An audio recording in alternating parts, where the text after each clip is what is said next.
am heading out the door now for the airport. You all know me, I love my job. I've never been nervous to go to work, and today I am actually nervous. I'm not nervous about like being at the airport. I'm not nervous about working a flight. I'm not nervous about anything like that. I am nervous about the potential of having to work a flight and getting stuck somewhere. This video is part 2 of the little series I'm doing about what's just going on right now. Originally, I had filmed a sit-down video the exact same day as I filmed part 1. However, it's already been almost a week, I think, since I filmed that, and that information is irrelevant at this point with all of the changes that have been going on. And I also thought that it would be better to do it more vlog style and to just literally show you all what's going on, and then I can talk to you guys about the different changes that have happened and the different ways that my job has been impacted as well. So that's what I plan on doing, and I will talk to you guys when I get to the airport. There was hardly any traffic on the way over here. There were barely any cars on the road. The employee lot is about half empty, I would say.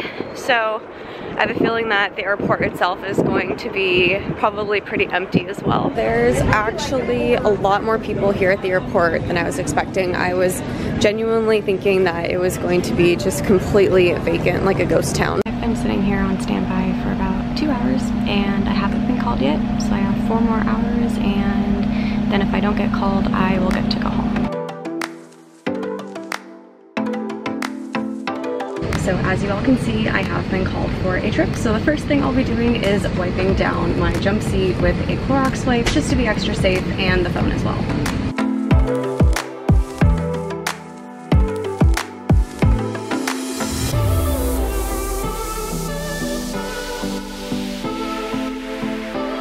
The gray seats are seats that are open, and so we have a lot of unfilled and open seats on this flight, which a lot of flight attendants are telling me is becoming the new normal for all of our flights right now. Man, it is just like a crazy time to be a flight attendant right now. I sort of feel like I'm in a movie. Like, I don't even feel like a lot of this is happening. I'm still in a little bit of shock, and I would imagine that all of you are in a little bit of shock as well. It's crazy. It's just nuts. But what I really wanted to talk to you guys about is how everything going on lately has been impacting my job as a flight attendant. In my previous video, I talked to you guys about different ways that you can stay healthy while traveling and things that we should be doing every day. If you are traveling right now, please, please, please keep up with your personal hygiene. And like I said in my last video, wash your freaking hands. Speaking of which, we did get a company email or message, whatever you want to call it, with a new announcement that we are supposed to make after the safety demo, where we basically tell everyone that we care about their health and safety and to please wash your hands for 20 seconds after using the restroom. And if you do wipe your seat and tray table down, to put those wipes in the air sickness bag, and then flight attendants will come through the aisle and collect those bags. If you take that wet wipe and if you just put it into your seat back pocket, that completely defeats the purpose of you cleaning your seat, because now that wipe is now getting all over the contents in the seat back pocket. Another few things that I have noticed, airports definitely are not as crowded as they normally are. This morning when I went to the airport, there was still plenty of people, but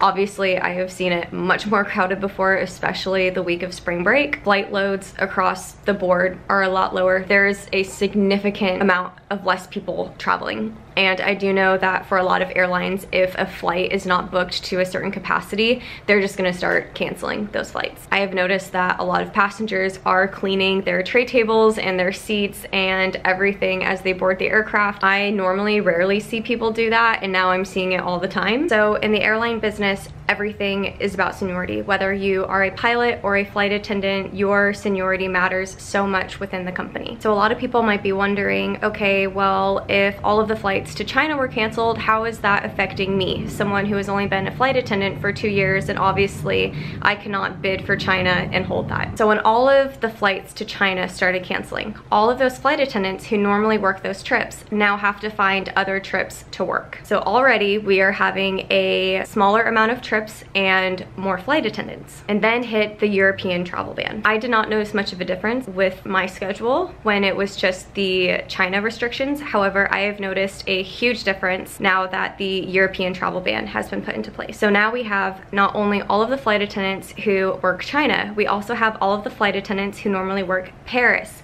Zurich, I'm trying to think of Rome, Munich, all of those European international destinations.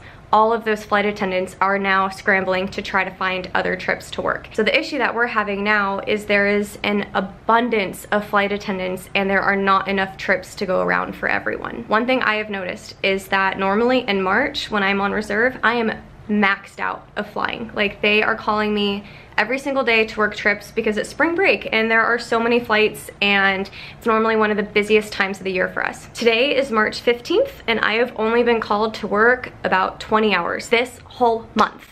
20 hours. I've basically sat at home waiting on call, except for the 2 airport standbys that I've received, and I got trips from both of those standbys. This has never happened. I've never had a reserve month in March where I am not being called to work flights left and right. Most flight attendants are really trying to avoid dropping their trips or calling in sick if they don't have to, because they don't know when they're going to fly again. They don't know if their destination might get canceled and they might lose that trip. Like I was saying earlier, I personally have never been nervous to go to work. However, I am nervous now. The company has already announced that we will be significantly reducing the amount of international and domestic flights that we have over the next few months. Obviously, anyone who is at my seniority and even far above me is really nervous about possibly getting furloughed or temporarily losing their jobs. Obviously, I'm hoping that it doesn't come to that point, and you all know me. Like, I try to be as positive as I can on my channel, but also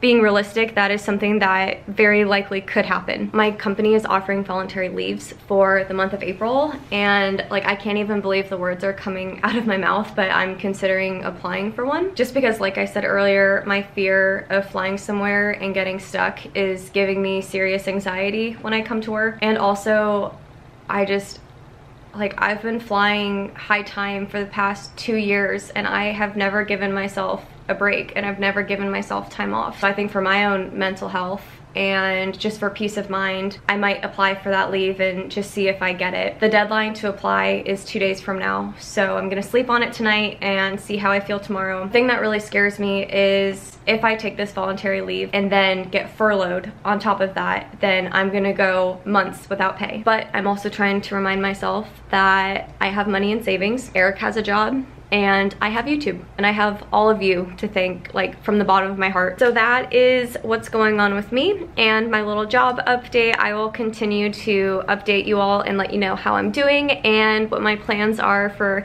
the next month or so. Thank you everyone so much for watching this video. If you liked it, please give me a thumbs up and don't forget to subscribe to my channel so you never miss any of my travel tips and adventures. I'll see you all next time. Bye.